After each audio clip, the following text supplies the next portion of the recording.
Okay, here come the spoilers. So, part 2 of my review is going to contain a lot of spoilers. If you haven't seen Those Who Wish Me Dead, I'm sure you know what I'm going to talk about. For those who don't, well, if you want to hear the spoilers, okay, here we go. But if you don't want to, okay, I suggest you turn it off right now. After the two hitmen, who are brothers, kill the accountant, the forensic accountant, we later find out that it's a mafia or a mob-related hit. Now, the boy's next. He's a witness.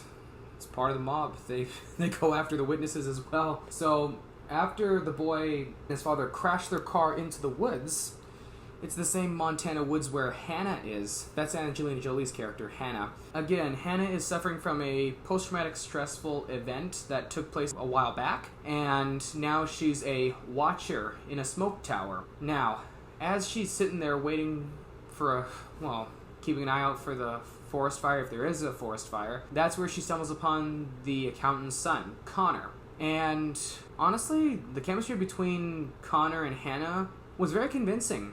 Yes, Angelina Jolie is a mother in real life, which is probably why she and the actor who played Connor had real good chemistry, which I really felt. I really could feel the great chemistry between the two. I think the actor who played Connor is going to have a bright future ahead of him. The whole movie, aside from them escaping the mob hitmen, it also shows a friendship in the making.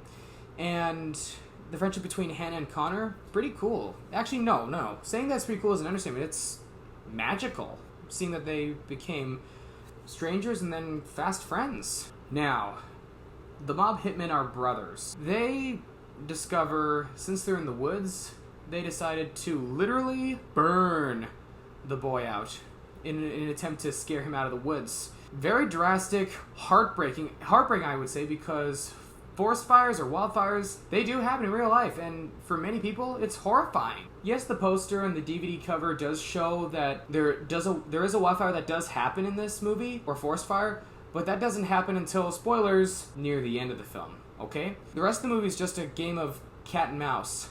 And a friendship developing. I think John Bernthal, who plays...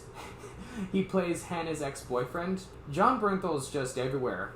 Ever since Night at the Museum and The Walking Dead came out, the second Night at the Museum and the first two seasons of The Walking Dead came out, he's just become serious business or hot property. Pretty soon he's going to have a leading role in new movies later on. I hope so. He's pretty underrated, and I don't think a lot of people notice or catch how talented he is as an actor.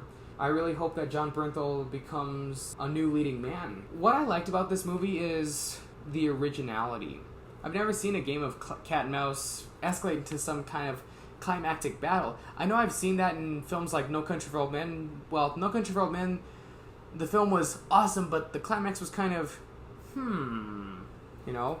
Not, it was, that's the climax. Okay. In this movie, it was a suspense build, okay? A real suspense build. Think of it as a volcano. Think of it like the whole film of Rogue One, A Star Wars Story.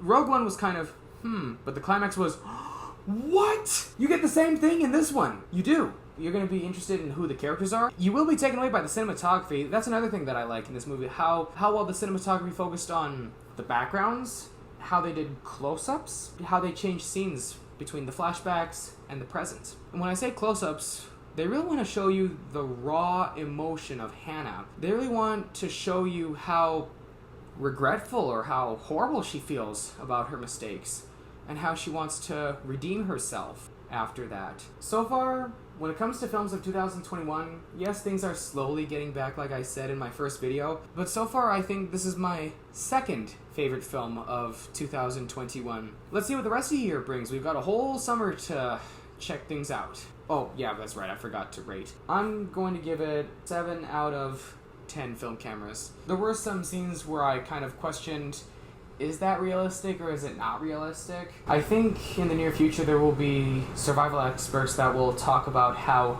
real the movie is in future videos. Let's see what they have to say. So in the meantime, I suggest that you get your iTunes cards and rent this movie off of iTunes. No question about it, I really enjoyed this movie.